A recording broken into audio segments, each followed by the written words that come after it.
नमस्कार, अपन समाचारमा स्वागत छ। समाचार विस्तारमा। मध्य प्रदेशका मुख्यमन्त्री सरोज कुमार यादवले शिक्षा तथा स्वास्थ्य क्षेत्र अन्तर्गतका निकायहरूले अपेक्षाकृत उपलब्धि हासिल गर्न नसकेको स्वीकार गर्नुभएको छ। जनकपुरधाममा बिहिबार भएको शिक्षा तथा समाज कल्याण मन्त्रालय तथा निकायहरूको आर्थिक वर्ष 2079-80 को वार्षिक प्रगति समीक्षा गोष्ठीमा मुख्यमन्त्री यादवले यस्तो बताउनु भएको हो। उहाँले गुणस्तरीय शिक्षाका लागि विभिन्न विश्वविद्यालय तथा प्रतिष्ठानको स्थापना मध्य सरकारले गरेको भए पनि खास उपलब्धि हासिल नभएको बताउनुभयो। उहाँले शिक्षा र स्वास्थ्यलाई सामाजिक मन्त्रालयबाट अलग अलग गरी पनि कुनै काम गर्न नसकेको बताउनुभयो।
विश्वविद्यालयबाट र मध्य प्रज्ञा के भन्छ मध्य विज्ञान प्रतिष्ठानबाट उपचारको पनि राम्रो व्यवस्था होस्, डाक्टरहरूको पढाइ पनि होस्, त्यो उद्देश्यले सरकार त ल्यायो।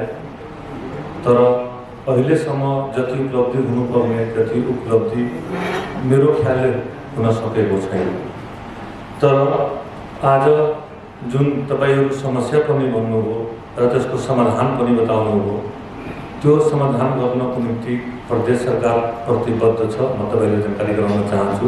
तर त्यो कार्यमा तपाईले पनि इमानदारीपूर्वक ध्यान दिनुपर्छ। जस्तै हाम्रो शिक्षा धेरै कमजोर छ मध्य प्रदेशमा, खास गरेर त्यही मैले पनि हेरेर शिक्षा तथा समाज कल्याण मन्त्रालय अलग गर्ने स्वास्थ्य मेरो पनि उद्देश्य त्यही थियो कि स्वास्थ्य अलग गर्नु र शिक्षा मन्त्रालय पनि अलग गर्नु। त्यो उद्देश्य लिएर मैले शिक्षा तथा समाज कल्याण मन्त्रालय अलग गरेको र अहिलेसम्म पनि खास गरेर मैले उपलब्धि हेरेको छैन।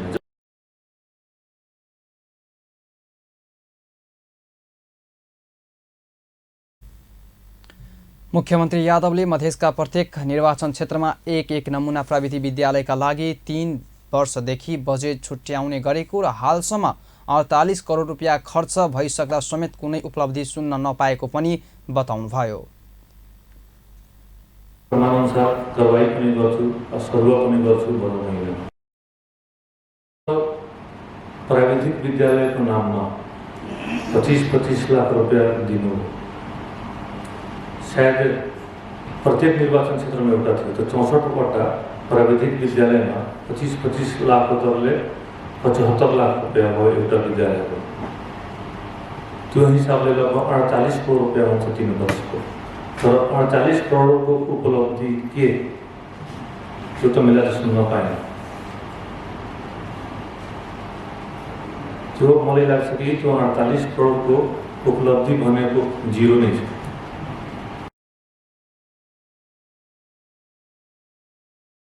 गोष्ठीमा मधेसका शिक्षा तथा समाज कल्याण मन्त्री महेश प्रसाद यादवले मधेस सरकारले ल्याउने कार्यक्रमहरूको कार्यान्वयनमा ध्यान दिन मातहतका निकायहरूका पदाधिकारीहरूलाई निर्देशन दिनुभएको हो। उहाँले जनताको हितलाई ध्यानमा राखी आफ्नै जिम्मेवारी इमान्दारिताका साथ पूरा गर्न पनि आग्रह गर्नुभयो। जो कामहरू जनतासँग जोडिएका हुन्छ, जनताको आत्मासँग गाँसिएका कामहरूलाई पनि तपाईहरु प्रस्तुत गर्नुहोला र तपाईहरु अब के गर्ने, अब तपाईहरु 1 महिना 2 महिना भित्र के काम गर्न चाहिरहनु भएको छ त्यसको लागि पनि तपाईहरुको प्रस्तुति होस् र हामी त्यो कार्यक्रमैमा सीमित नराखिकन हामी त्यो कार्यक्रम कुनै ठाउँमा प्रदेश सरकारको लगानी छ, देशको लगानी छ, आर्थिक लगानी छ भने त्यसबाट चाहिँ प्रतिफल जस्तो कार्य हुनु पर्यो। त्यसबाट हामी कुनै 100 जनालाई यदि तालिम गरेका छौं भने त्यो 100 जना मध्ये 5 जना पनि त आफ्नो आय आर्जन गरेर बसेका छन् कि छैन, त्यसको घर परिवार चलिरहेछ कि छैन, त्यो किटान हुनु पर्यो।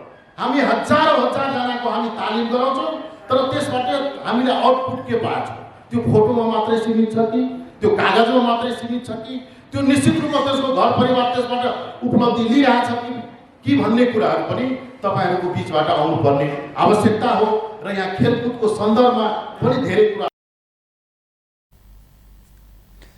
मधेस सरकारले भ्रष्टाचारीलाई नछाड्ने अठोट लिएको भन्दै गलत काम गर्ने कर्मचारीलाई कारबाहीमा गर्ने चेतावनी पनि दिनुभयो। कार्यक्रममा मधेस सरकारले स्थापना गरेको विभिन्न विश्वविद्यालय तथा प्रतिष्ठानका पदाधिकारी तथा कर्मचारीहरूले आफूहरूले हालसम्म गरेका उपलब्धि तथा समस्याका विषयमा मधेस सरकारलाई अवगत गराएका थिए। राष्ट्रिय सभा बैठकका प्रमुख प्रतिपक्ष दल नेकपा एमाले विरोध कायम राखेको छ। प्रमुख प्रतिपक्ष दल एमाले 100 किलो सुन तस्करी प्रकरणमा उच्च स्तरीय छानबिन समिति गठन नभएसम्म संसद अघि बढ्न नसक्ने आह्वानसहित आजको बैठकमा पनि संसद अवरोध गरेको हो। बैठकमा बोल्दै नेकपा एमाले राष्ट्रिय सभाका संसदीय दलका उपनेता भैरव सुन्दर श्रेष्ठले सरकारले सुन तस्करी प्रकरण छानबिनका लागि उच्च स्तरीय छानबिन समिति बनाउनु पर्ने बताउनुभयो। उहाँले विमानस्थलबाट त्यति ठुलो मात्रामा भएको सुन तस्करीका कारण अन्तर्राष्ट्रिय स्तरमा नेपालको इज्जतमाथि दाग लागेको बताउनुभयो।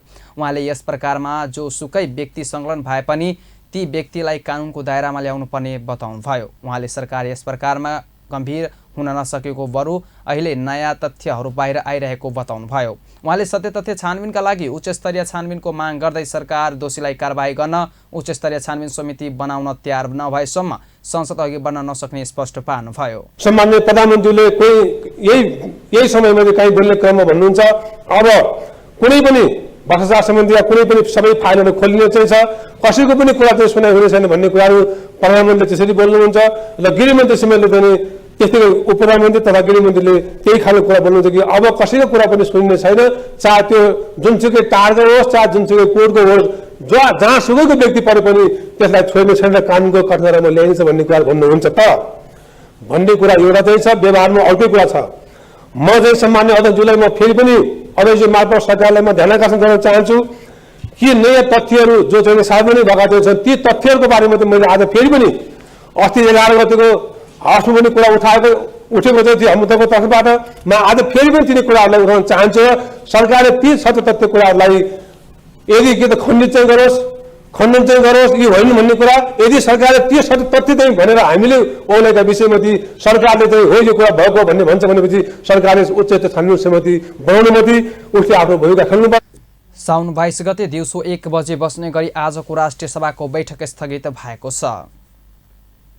नेकपा माओवादी केन्द्रका केन्द्रीय सदस्यहरूले पार्टी विविधसम्म रूपले नचल्ने भन्दै असन्तुष्टि व्यक्त गरेका छन्। बुधबारदेखि काठमाडौँमा सुरु भएको पार्टीको केन्द्रीय कमिटी बैठकमा बोल्दै अधिकांश केन्द्रीय सदस्यहरूले पार्टी विधान अनुरूप नचलेको भन्दै कार्यशैलीमा रूपान्तरण गर्नुपर्ने बताएका हुन्। उनीहरूले पार्टीले बनाएको योजनाहरू कार्यान्वयन नहुने समस्या रहेको पनि बताएका छन्। बैठकस्थलमा सञ्चारकर्मीहरूसँग कुराकानी गर्दै केन्द्रीय सदस्य बालावती शर्माले पार्टीलाई विधि विधानमा चलाउन नसकिएको बताउनुभयो। उहाँले महाधिवेशनले नीति र विधि बनाएपछि कार्यान्वयनमा जाँदा भत्किने गरेको बताउनुभयो।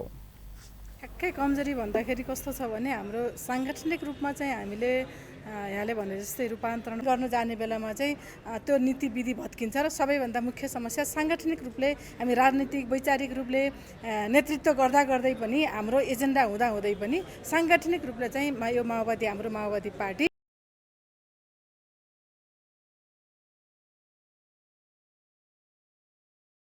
जहिले त्यसैमा चुकेको छ। विधि पद्धति र प्रणालीमा लगेर चलाउन नै चुकेको छ र साङ्गठनिक रूपले अलिकति यताउता अलि भद्रगोल हो। त्यस्तै केन्द्रीय सदस्य रामप्रसाद सापकोटा दीपक खिलाले पार्टी निरन्तरण आरोप ओह्रालो लागेको भन्दै अब यो भन्दा ओह्रालो लाग्ने ठाउँ नरहेको बताउनुभयो। मुनेर झर्ने ठाउँ छैन, सिद्धियोकै झर्ने ठाउँ अब उकालो लाग्ने हो। 84 मा पुग्दाखेरि अहिले सरकारले गरेका राम्रा कामहरूको बलबुतामा पार्टी रूपान्तरण गर्ने, हामी अलिअलि सुध्रने, जनतातिर फर्कने र 84 मा पुग्दाखेरि पहिलो पार्टीका लागि प्रतिस्पर्धा गर्ने। केन्द्रीय सदस्यले मात्रै होइन, अध्यक्षले, केन्द्रीय सदस्यले, पार्टीको सदस्यले सबैले सुधार गर्नुपर्ने कुरा एउटै हो, तलतिर फर्कने, जनतातिर फर्कने, जनतामा फर्कने। जनतातिर फर्केर हामीसँग विश्वास गुमेको छ, जनता रिसा छ, त्यो रिसाको जनतालाई मन खुस बनाउनु। केन्द्रीय सदस्य रामनारायण बिडारीले पार्टीका नेताहरू तल्लो कमिटीबाट निर्वाचित भएर आउनुपर्ने कुरा जोरदार रूपले उठिरहेको बताउनुभयो। त्यस्तै पार्टी टाढाबाजा र हुने खानेको मात्रै भएको भन्दै उहाँले किसान र मजदुरको पार्टी बनाउनु पर्ने बताउनुभयो। सुन्ने धनी मानी हुने खानेहरू कहाँ चाहिँ हामी ध्यान दिएनौँ, समाजवाद उन्मुख कार्य हामीले गर्न सकेनौँ। यो कुरा चाँडै गर्न पर्यो, छिटो गर्न पर्यो भन्ने कुरा छ। पुनर्गठन गर्न त महाधिवेशन हुनु पर्यो, महाधिवेशनले 5-5 वर्षमा पुनर्गठन गरिहाल्छ होइन। अब एउटा कुरा जोरदार रूपले अहिले उठेको छ, अब चाहिँ नि अधिकांश चाहिँ नि पदहरू चुनावबाट आउनु पर्यो। चुनावबाट आउने हो भने कार्यकर्ता गाउँमा नै जान्छन्, बाध्य भएर केन्द्रीय सदस्य तिलक मल्लले बैठकमा नेपालका समाजवादी शक्तिहरूलाई केन्द्रित गरेर देशको नेतृत्व गर्ने कुराको बहस भइरहेको बताउनुभयो। क्षेत्रको समाजवादी आर्कको एउटा शक्तिहरूलाई केन्द्रित गरेर यो देशको राम्रो विकल्प, राम्रो नेतृत्व गर्ने कुरा नै यसको बहसको केन्द्रबिन्दुमा छ। र कमजोरीका कुरा गर्दाखेरि त अब जसरी चाहिँ अहिले राज्यले, अहिलेको सरकारले, खास गरी माओवादी नेतृत्व, प्रचण्ड नेतृत्वको सरकारले जुन देशभरिमा मतलब जनतालाई साँच्चीकै एउटा आशा जगाएको छ, यसलाई अझै हामीले विकसित गर्न सकेका छैनौँ भन्ने कुरा नै कमजोरीको रूपमा अथवा समीक्षाको रूपमा उठेको छ। कर्मीहरू माझ कुरा गर्दै केन्द्रीय सदस्य केशवराज कुँवरले नेताहरूको कार्यशैलीमा सुधार गर्नुपर्ने बताउनुभयो। उहाँले पार्टीलाई बहुपदमा लागिएको उल्लेख गर्दै नेताहरूले सामूहिकता विश्वास गर्नुपर्ने बताउनुभयो। सरकारले खाद्य तथा पोषण सुधार कार्यक्रम दोस्रोका लागि विश्व बैंकबाट 20 मिलियन अमेरिकी डलर अमेरिकी 2 अर्ब 62 करोड बराबर अनुदान सहायक प्राप्त गर्न सम्बन्धित दस्तावेजलाई अन्तिम रूपमा दिन अर्थ मन्त्रालयको सहसचिव संयोजकत्वमा वार्ता टोली गठन गर्ने निर्णय गरेको छ। बिहिबार सिंहदरबारमा मन्त्री परिषद बैठकमा निर्णय सुनाउँदै सरकारकी प्रवक्ता एवं सञ्चार तथा सूचना प्रविधि मन्त्री रेखा शर्माले यस्तो बताउनु भएको छ। उहाँका अनुसार सरकारले दिगो भूव्यवस्था मार्फत लखनदेही नदी बेलसियानाका जलाधारहरूको पुनः उत्थान, जीवनकोपार्जन सुधार परियोजनाका लागि विश्व वातावरण सुविधा GAF-बाट प्राप्त हुने 15,55,505 अमेरिकी डलर करिब 20 करोड 22 लाख रुपियाँ बराबरको अनुदान सहायता स्वीकार गरेको छ।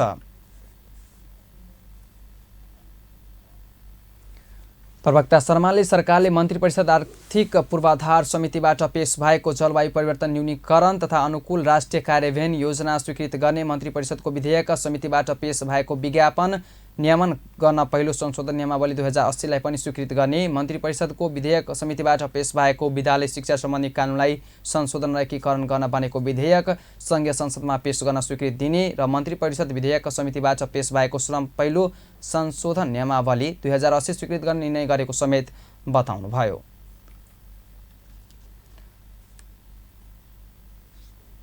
सरकारले सुन तस्करी प्रकरणमा उच्च स्तरीय छानबिन समिति बनाउँदा भइरहेको अनुसन्धान प्रभावित हुने बताउनु भएको छ। बिहीबार मन्त्री परिषद बैठकले निर्णय सार्वजनिक पछि सञ्चारकर्मीहरूले सोधेको प्रश्नको जवाब दिँदै सञ्चार तथा सूचना प्रविधि मन्त्री एवं सरकारकी प्रवक्ता रेखा शर्माले यस्तो बताउनु भएको हो। उहाँले प्रमुख प्रतिपक्ष दल सुन तस्करी प्रकरणमा उच्च स्तरीय छानबिन समिति बनाएसम्म सदन अवरुद्ध गर्ने चेतावनी दिइरहेको भन्दै सरकारी निकायबाट नै भइरहेको अनुसन्धानलाई उच्च स्तरीय समिति बनाएर प्रभावित बनाउन नहुने बताउनुभयो। उहाँले प्रधानमन्त्री कार्यालय अन्तर्गतको राजस्व अनुसन्धान विभागले अहिले अनुसन्धान गरिरहेको र सरकारले गम्भीरताका साथ लिएको भन्दै अहिले पुनः अर्का समिति बनाएर अनुसन्धानलाई डाइभर्ट गर्न खोजिएको आरोप लगाउनुभयो। उहाँले 33 किलो सुन प्रकरणमा पनि उच्च स्तरीय छानबिन समिति नबनेको र अरू बेलामा पनि नबनेको भन्दै अर्का समिति बनाउँदा अनुसन्धान प्रभावित हुने बताएका छन्। राजस्व अनुसन्धान विभागले एयरपोर्टबाट ठुलो मात्रामा तस्करी हुन खोजेको झन्डै 1.5 कुइन्टल सुन बरामद गरेको छ र त्यसका विषयमा अनुसन्धान प्रक्रिया अगाडि बढी नै रहेको छ र कैयन व्यक्तिहरू पक्राउ परेका छन्। उनीहरूका बीचमा अनुसन्धान प्रक्रिया सुरु भइरहेको छ, चलिरहेको छ र यो अनुसन्धान प्रभावकारी ढङ्गबाट अगाडि बढिरहेको छ, सरकारको यो भनाइ हो। र यो पछिल्लो समयमा आएर यही सुनकै विषयलाई लिएर यो सरकारको अनुसन्धान विभागले गर्न सक्दैन, सरकारको आफ्नो संयन्त्रले निकायले गर्न सक्दैन। यसको निम्ति अलगै खालको एउटा उच्च स्तरीय खालको छानबिन समिति बन्नुपर्छ भनेर संसदमा प्रतिपक्षी दलले त्यो आवाज उठायो। त्यो आवाज उठाइसकेपछि संसद अहिले यो नबनेसम्म हामी संसद चल्न दिन्नौँ भने भएर संसद अवरुद्धको अवस्थामा छ। र यस विषयमा सरकारको भनाइ के हो भने सरकारले दृढतापूर्वक यो विषयमा उभिसकेपछि सरकारले नचाहेको भए सम्भवतः यो सुन पनि समातिने थिएन। मन्त्री शर्माले केही दिनभित्र सुन तस्करी प्रकरणमा कुरा मिलेपछि संसदको अवरोध हट्ने दावी गर्नुभयो। नेपाली कांग्रेसका नेता डाक्टर शेखर कोइरालाले 100 किलो सुन तस्करी प्रकरणमा प्रधानमन्त्री पुष्पकमल दाहालको संलग्नता रहेको हुन सक्ने आशंका व्यक्त गर्नुभएको छ। बिहीबार काठमाडौँमा आयोजित एक कार्यक्रममा सम्बोधन गर्दै नेता कोइरालाले राजस्व अनुसन्धानका विभाग मात्रै सङ्कलन गराई सुन तस्करी प्रकरणको अनुसन्धान गर्नु र नेपालको प्रहरीलाई बाहिर राख्नुले आशंका उब्जिएको बताउनु भएको हो। सुन समितिको हप्ता दिन अघिसम्म प्रधानमन्त्री दाहालको स्वीकृत रहनुभएका नवराज ढुङ्गानालाई राजस्व अनुसन्धानको प्रमुख बनाउनु र सुन तस्करी अनुसन्धानमा नेपाल प्रहरीको केन्द्रीय अनुसन्धान ब्युरो CIB-लाई सहभागी नगराउनुले प्रधानमन्त्रीमाथि आशंका उब्जिएको बताउनुभयो। उहाँले प्रहरीलाई अनुसन्धानमा संलग्न नगराई राजस्व अनुसन्धान विभाग मात्रै संलग्न गराउनेको कारण सञ्चार माध्यमहरूले खोज्नुपर्ने बताउनुभयो। मान्छे मार्नुहुन्छ, राजनीतिक लेप लगाइदिन्छौँ हामी अनि त्यो छुट्छ। ती व्यक्तिहरू सुप्रिम कोर्टले निर्णय गरे हुन्छ, उच्च अदालतले निर्णय गरे हुन्छ, जिल्ला अदालतले निर्णय गरे हुन्छ, तिनीहरू पनि छुटिरहेका हुन्छ। त यस्ता यी कुराहरूलाई हामीहरूले ठिक राख्न सकेनौँ भने देश अराजकतातिर। नेता कोइरालाले संसद अवरोध गरेर मात्रै समस्याको समाधान नहुने बताउनुभयो। उहाँले प्रमुख प्रतिपक्ष दल नेकपा एमाले संसद अवरोध गरिरहेको प्रसङ्ग निकाल्दै बोलेको कुरा संसदमा बोल्दा राम्रो हुने र त्यसमा सत्ता पक्षका सांसदहरूले पनि आफ्नो धारणा राख्न पाउने बताउनुभयो। अहिले त समातिएको भएर हामीलाई लागेको त यस्तो यो त तपाईँको सुन त तपाईँको मैले भने नि 500 क्विन्टल टन सुन तपाईँको नेपाल छिर्दै जाँदै गर्दाखेरि त गइरख्या होला नि। अहिले सुन काण्ड भनेर तपाईँको 100 किलो न हो, यो त 100 किलो भने त के पनि हो। यो बिचमा कति गइसक्यो होला सोचौँ हामी। नेता कोइरालाले पार्टी सभापति शेरबहादुर देउवासँग आफू नमिलेको र बोलेपछि मात्रै पार्टी सभापति कहाँ जाने गरेको बताउनुभयो। उहाँले पार्टी सभापतिले गरेका गल्ती र कमजोरीहरू आफूले असहमति राखिएको स्पष्ट पार्नुभयो। अब सानो व्यावसायिक विश्रामपछि बाँकी समाचार। Where the software engineer meets the smart market analyst to create the big dream. The world comes together at Sharda University.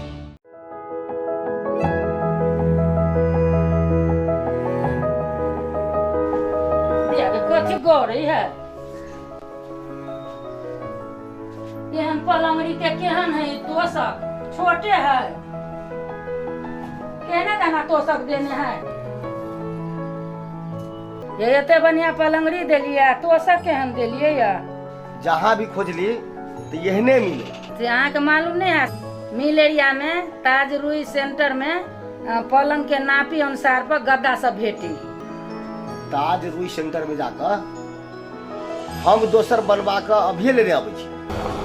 इहे से ताज रुई सेंटर गुणस्तरीय रुइया से बनाओगे तोशक सिरक गद्दा मैट्रेस तथा सिंगल रुइया से बनाओगे तकिया खरीद कर सालों साल आराम करो। पलंग के नाप अनुसार पाइपिंग गद्दा वारंटी के साथ बनाओ चाहे तोशक।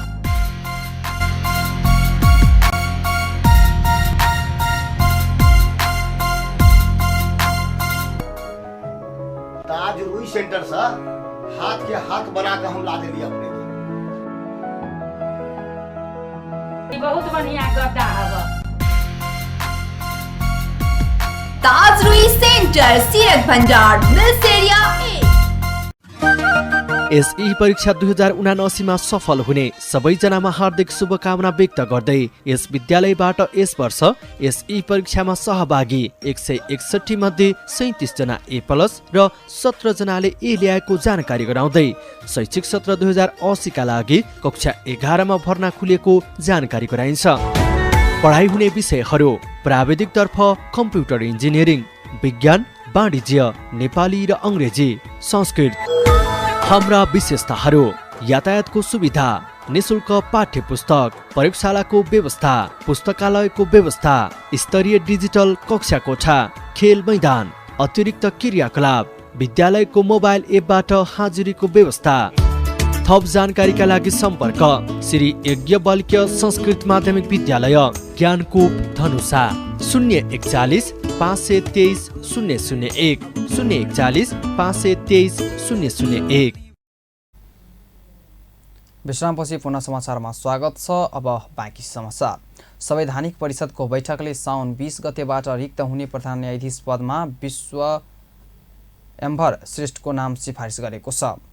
बिहिबार सिंहदरबार स्थित प्रधानमन्त्री तथा मन्त्री परिषद कार्यालयमा बसेको बैठकले सो निर्णय गरेको राष्ट्रिय सभा अध्यक्ष गणेश प्रसाद तिमलिसनाले बताउनु भएको छ। उहाँले महालेखा परीक्षक, निर्वाचन आयुक्त, प्राकृतिक स्रोत तथा वित्त आयोगको सदस्य र मुस्लिम आयोगको सदस्यको लागि प्रक्रिया अघि बढाउन 15 दिनको सूचना निकाल्ने निर्णय गरेको पनि बताउनुभयो।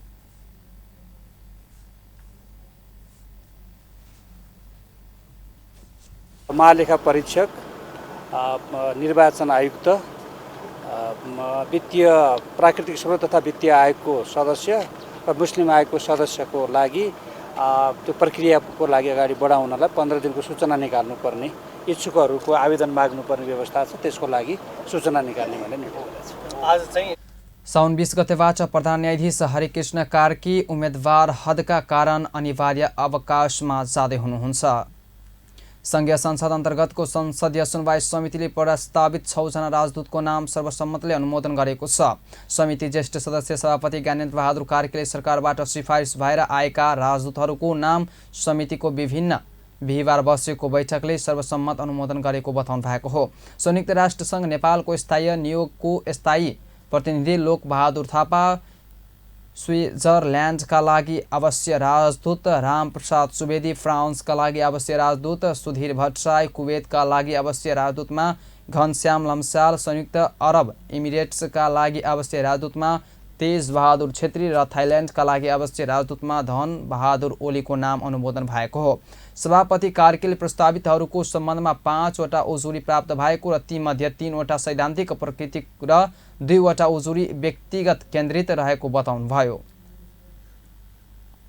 गरिएको मुलुक श्री लोकबहादुर थापा संयुक्त राष्ट्रसङ्घका लागि नेपालको स्थायी नियोगका लागि राजदूत स्थायी प्रतिनिधि, श्री रामप्रसाद सुवेदी स्विजरल्यान्डका लागि आवासीय राजदूत र संयुक्त राष्ट्रसङ्घका लागि नेपालको स्थायी नियोग जेनेभा वर्ल्ड ट्रेड अर्गनाइजेसन र वर्ल्ड हेल्थ अर्गनाइजेसनको लागि स्थायी प्रतिनिधि, श्री सुधीर भट्टराई फ्रान्सका लागि आवासीय राजदूत र united nations educational, scientific and cultural अर्गनाइजेसनका लागि स्थायी प्रतिनिधि।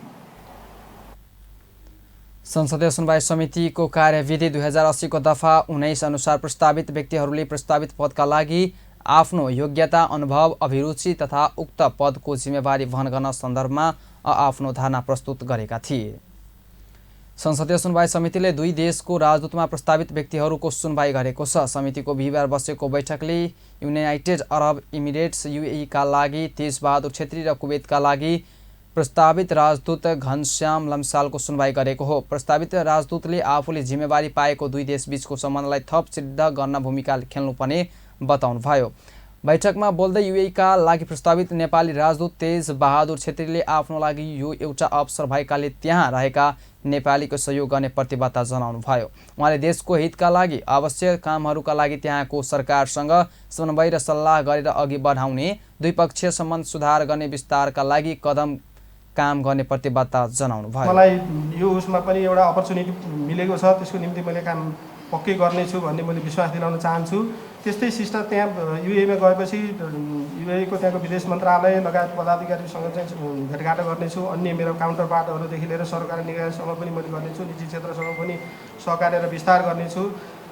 विविधमा चाहिँ मान्य सभापतिज्यू, मान्य बैठकमा कुवेतका लागि प्रस्तावित राजदूत घनश्याम लम्सालले आफू संसदीय समितिबाट अनुमोदित भएपछि कुवेतमा नेपालको स्वतन्त्रता, सार्वभौमिकता, भौगोलिक अखण्डता, स्वाभिमानलाई ध्यान राखेर काम गर्ने बताउनुभयो।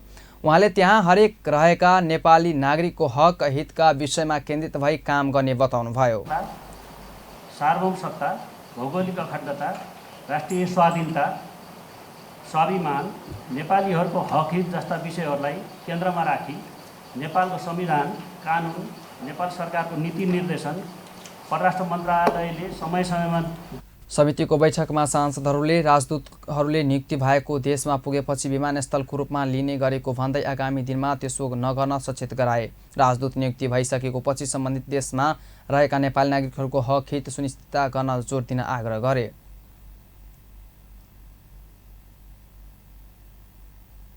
अब सानो व्यावसायिक विश्रामपछि बाँकी समाचार। Where the software engineer meets the gifted content writer to create the big dream. The world comes together at Sharda University. Exam को प्रिपरेसन गरेर होला भने त केही सम्झ यार, यसलाई केही कुरै सुन्दैन मेरो। काका एक्जाम को प्रिपरेसन रिल्याक्स, मैले लास्ट वीक नै वायनेट को वाय सिक्योर राखिसके। ए अब चाहिँ यसले पढ्ला जस्तो छ है। वायनेटको वाय सिक्योर राख्नुहोस् अनि बच्चाहरूलाई उमेर अनुकूल चीजहरू मात्र हेर्न दिन र पढाइमा बाधा हुने चीज रोकेर तपाईको समय तालिका अनुसार इन्टरनेट चलाउन मद्दत पाउनुहोस् र सुरक्षित अनलाइन पेमेन्टको अप्सन पनि। वायनेट, अब सबै कनेक्टेड। विश्रामपछि पुनः समाचारमा स्वागत छ। अब बाँकी समाचार। स्वास्थ्य तथा जनसङ्ख्या मन्त्रालयले काठमाडौँ उपत्यकाका 8वटा अस्पतालहरूको अनुगमन गरेको छ। स्वास्थ्य मन्त्रालयले बिहिबार काठमाडौँका 4, ललितपुर र भक्तपुरका 2वटा सामुदायिक र निजी अस्पतालको अनुगमन गरेको हो। मन्त्रालयका अनुसार काठमाडौँको कान्ति बाल अस्पताल, मनमोहन मेमोरियल अस्पताल, नेपाल मेडिकल कलेज र शङ्करापुरा अस्पताल, ललितपुर क्षेत्रको मेडी सिटी अस्पताल र अल्का अस्पताल, भक्तपुरको भक्तपुर अस्पताल र नागरिक समुदायका अस्पतालको अनुगमन गरिएको हो। नेपाल मेडिकल कलेज र शङ्करापुर अस्पतालको अनुगमनपछि सञ्चारकर्मीहरूसँग कुरा गर्दै स्वास्थ्य तथा जनसङ्ख्या मन्त्रालयका अतिरिक्त सचिव डाक्टर टङ्क बराकोटेले अस्पतालहरूमा नागरिकबाट पत्र लागू हुने पनि बताउनुभयो। उहाँले अस्पतालले बिरामीहरूको निःशुल्क उपचार दिनुपर्ने पनि बताउनुभयो। पूर्वाधारहरू ठिक छन्, तर केही कुराहरू जस्तो इन्फेक्सन प्रिभेन्सनका कुरा, नागरिक बडापत्रका कुरा र निःशुल्क दिने सर्भिसहरूको कुरामा चाहिँ इम्प्रुभ गर्नुपर्ने देखियो।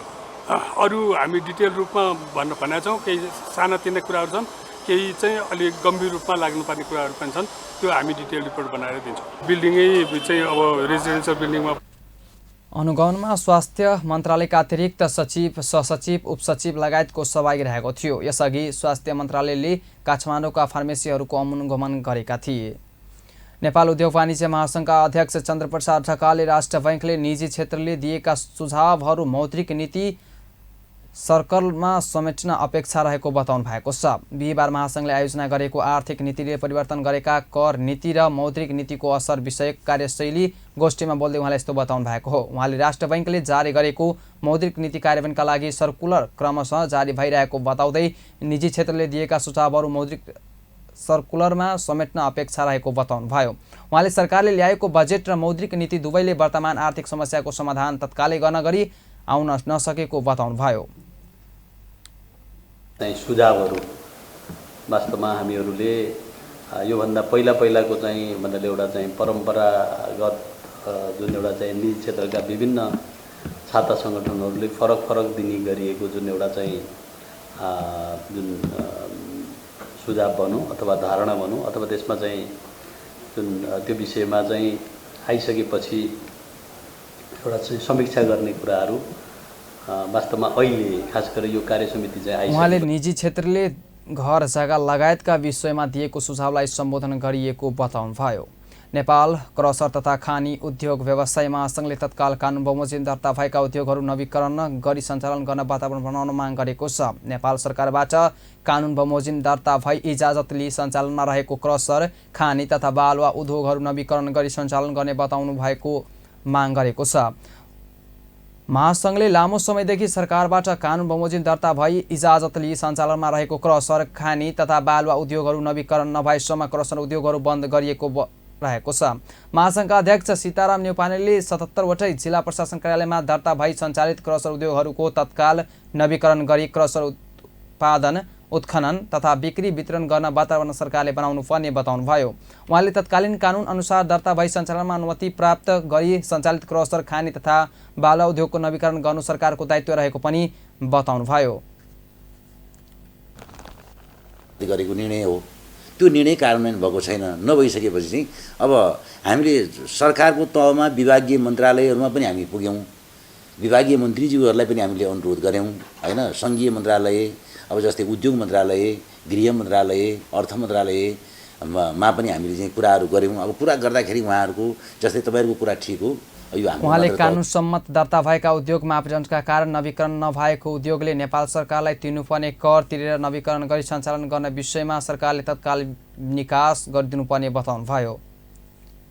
हस्त अहिलेलाई यतिकै। फलफल खबर तेज नजर हेर्नुका अपन टेलिभिजन। नमस्कार।